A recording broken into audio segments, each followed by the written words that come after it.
Welcome back. On Capitol Hill, Congress's 118th session wrapped up December 31st, and it was one of the least productive in more than 30 years. As Alina Shirazi reports, the partisan gridlock from both parties was to blame.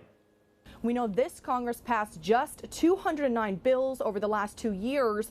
We know that's down from more than 350 in the last Congress. But keep in mind that on average, each Congress over the last 32 years has passed more than 389 bills that were signed into law. A lot of the gridlock was fueled by partisan battles between the Republican-controlled House and Democratic Senate, as well as the White House, not to mention several funding fights as well. Efforts to expel New York Congressman and accuse fraudster George Santos from office, 2 representatives being indicted, and of course, notable infighting amongst the GOP, leading to the historic removal of Speaker Kevin McCarthy and the days-long efforts to replace him.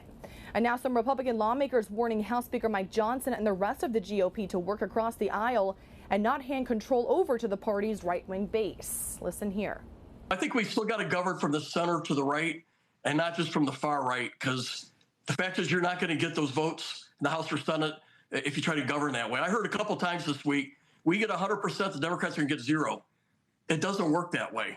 James Madison designed a system that forces a consensus building. And so you can't just govern from an extreme position. That was Alina Shirazi reporting. And as Congress gears up for the new session, Republicans will control both chambers and the White House. But once again, there are some lingering questions if the GOP can form a unified front.